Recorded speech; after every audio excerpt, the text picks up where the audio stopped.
at the smile on this young driver's face. 3 road course wins this season, but this one, the most important. You had to win to move on. You got it done. But that restart, 5 laps to go. Cole Custer got in front of you. What was going through your head? Take us through those laps. Yeah, I knew we had time. Our car was so fast. It really felt unbeatable, just like Xfinity 10G. Like, what a day. Like, the good Lord, he works in mysterious ways, and he put us down, but he also taught me a lesson and brought me back up, and we kicked our tails today, and it just feels so great. 50 laps led. It was a dominant performance. What does that mean you guys have for the next round since you're moving on? Yeah, bonus points feel great. Winning feels great. Winning solves everything. That's the name of the game. Getting another shot at it, I think this is our second chance moment. I think we can make something out of it. Huge thanks to all the people out here supporting us. The Xfinity side isn't as big as the Cup side, but winning still feels great. So the win feels great. Is this, hands down, the most important win of your career?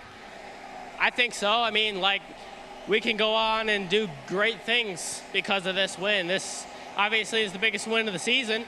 We love road courses. I guess I'm AJ Allmendinger 2.0 or something. Congratulations. Thank you, guys. Sam Mayer with the win that takes him into the round of 8 in the NASCAR Xfinity Series playoffs.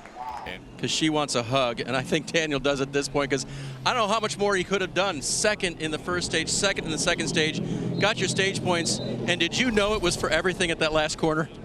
Yeah, I did. Kind of saw it playing out there in front of me and saw the move the 48 was about to make, and I was in the best position I could be being out there, those guys coming in there, and I haven't seen how close it was to the line, but I feel like I gave about the best effort I could to turn back underneath the 26 and just came up a little short, and that's the way it is. But before the day started, I said, be humble in victory and gracious in defeat, and we were defeated this round. So that's the way it goes. We carry on. I put us in a hole for sure, there at Texas, and yeah, I hate it for these guys, but we got a long road ahead of us. It's just part of the journey, man. The journey makes the man. So looking forward to what's ahead. What's ahead with this race team. Looking forward to everything we got to do here the rest of the season to go try to get Matt Collig a win and carry on the next year with some momentum. Daniel, as a champion, you know how hard this is to get. What do you think of the run that your team was able to put together for this first couple rounds? Yeah, I mean, for sure, right? I mean, we did all but everything we had to do today. Just, yeah, the one just did a little better, right? They came out and bottom of the 7th and hit a home run, and that's what you got to do in these situations. Obviously, I've been fortunate enough to be in the same situation and succeed, and today we didn't, but the battle's not over. We'll keep swinging. A couple more races to go, try to get a win. I have a feeling seeing Ren in your arms and Kenzie here and little one as well, you know what's important, don't you? No doubt. All right, Daniel Hemric out of the playoffs. Going to get wins now is on his mind because that's what's left for the 2023 season. And gave it all he could. They had the mechanical issue at Bristol, but had back-to-back top 5s in this round. Still winds up being 4 points short. Parker, what was going through your mind those final few laps? Just get every spot I could, and hope something happened. I didn't exactly know the situation, so I just knew I was ahead of the 10, and they weren't saying much, so I knew that didn't mean much. Something else was afoot, so I just knew I had to pass people, and I was just trying everything I could to get spots. And I felt like we were one of the top 3 fastest cars here. We just, we had to take points, and that put you back in the pack. We scored the second most points. We did everything we should have. Everyone in this Big Machine Racing team has done an amazing job. It's so cool to have these great-looking Spike-Light core Chevys out there. And I'm more upset because I love the pressure of all this. I love the idea of, fighting for something so big like we were. But, it's been a big achievement to be a part of the playoffs for this race team. We can still finish 5th in points, so that's a big achievement.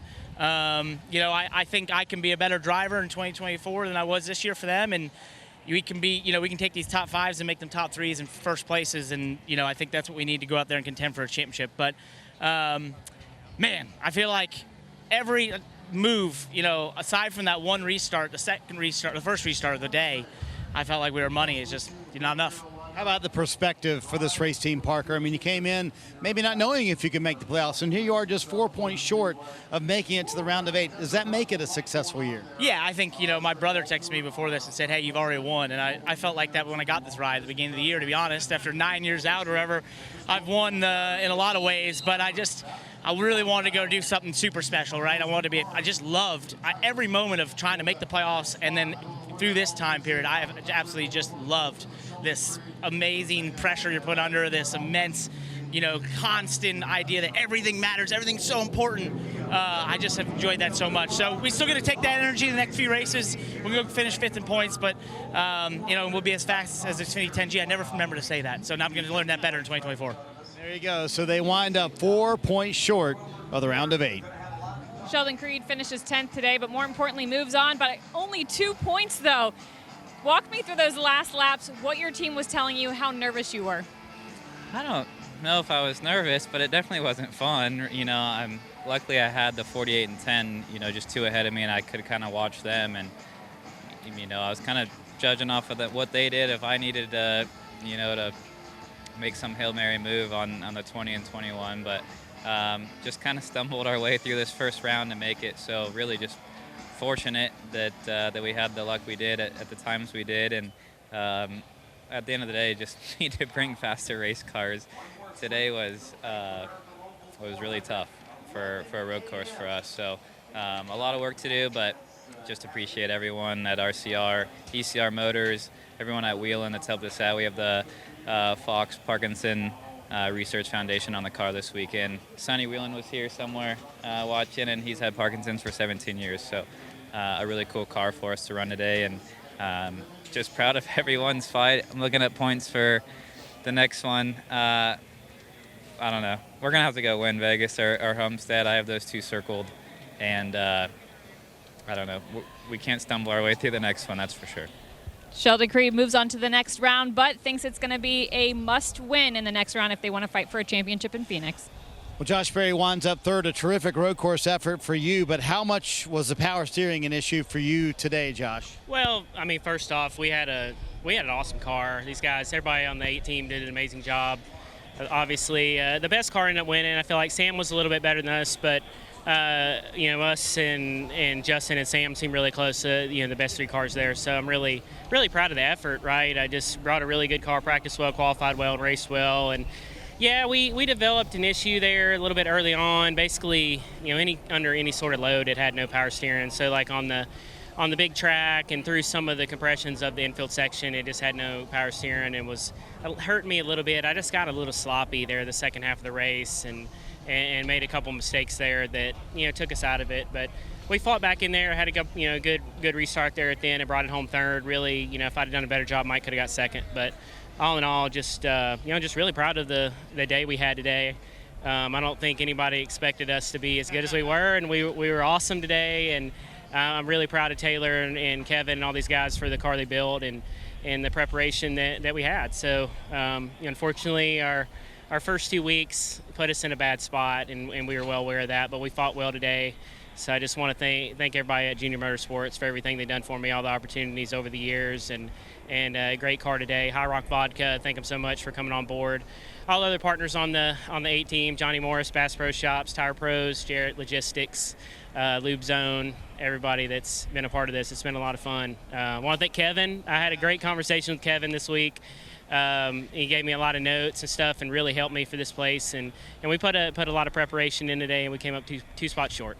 Kevin, he mentions Kevin Harvick, who he will replace in the Cup Series next year on the Cup Series side, but 4 more races left in Josh Berry's Xfinity Series career.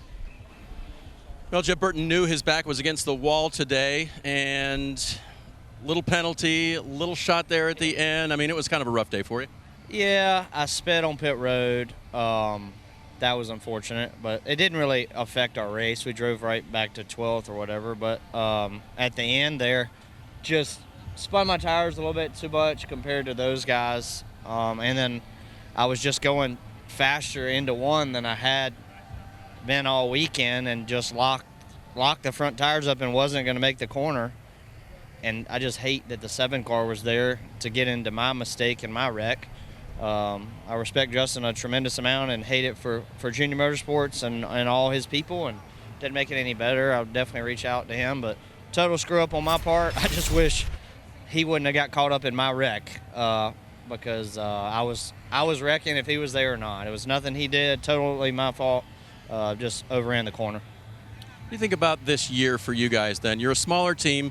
You made the playoffs with your win. I mean, it seems like Jordan Anderson Racing is in a pretty respectable place, even with today's disappointment. Yeah, I think so. I think we're getting better and better. I think we do a lot with a little.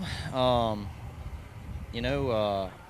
just wish we wouldn't have put ourselves in that situation at Texas, because I feel like we would have had a really legitimate shot today and probably wouldn't have been in that situation. But just proud of the guys, proud of the team.